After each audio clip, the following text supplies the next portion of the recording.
देखिए हर खबर यहीं पर। सब्सक्राइब कीजिए TV9 भारतवर्ष।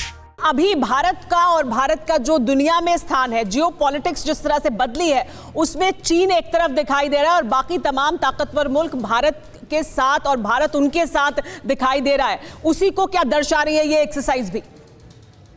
देखिए, अंतर्राष्ट्रीय संबंधों में कोई देश किसी और देश के साथ नहीं होता।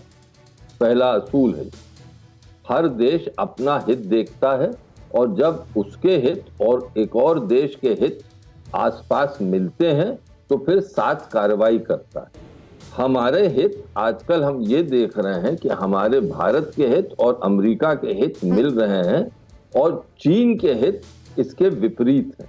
अमेरिका के भी विपरीत हैं और हमारे भी विपरीत। ये एक्सरसाइज जो हो रही है ये बहुत ही महत्वपूर्ण है। ये संदेश दे रही है दुनिया को कि अब सामरिक हित भारत और अमेरिका इस तरह उसको परिभाषित कर रहे हैं कि वो साथ साथ चलने को तैयार हैं। लेकिन इसका ये मतलब नहीं निकालना चाहिए कि हम हर तरह से चीन पर दबाव बना सकेंगे।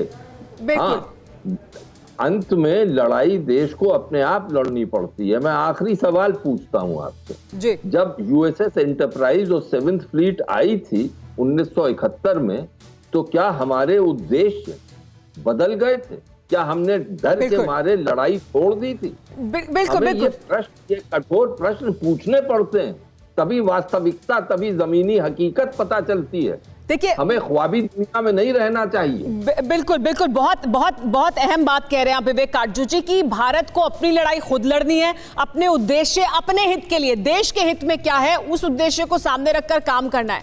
वो एक अलग बात है कि इस वक्त दुनिया में जो जियोपॉलिटिक्स जिस तरह से आगे बढ़ रही है, चाहे वो कोविड-19 के परिप्रेक्ष्य में भी हो और चीन जिस तरह की मसल फ्लेक्सिंग कर रहा है उसकी वजह से भी हो, ये तमाम मुद्दे बाकी देशों को साथ लेकर आ रहे हैं। मैं आ रही हूं आपके पास एजीपी जैनी साहब, लेकिन इस बीच एक और बड़ी खबर आ रही है। पहले वो खबर ले लेते हैं, फिर युक्तेश्वर जी के पास भी मैं जाऊंगी और सुमित के पास। राफेल आने से पहले इंडियन एयरफोर्स के जवानों की ट्रेनिंग दी जा रही है। जवानों को हर एडवांस हथियार की खास ट्रेनिंग दी जा रही है। एयरक्राफ्ट, एडवांस्ड वेपन सिस्टम की फुल ट्रेनिंग दी जा रही है। भारत आने के बाद सीधे मोर्चे पर जाएगा राफेल। एडवांस हथियारों से वॉर लेवल की विशेष ट्रेनिंग इस वक्त दी जा रही है, यानी तब जबकि राफेल आए सीधे उसे आप फ्रंट लाइन पर भेज सकें।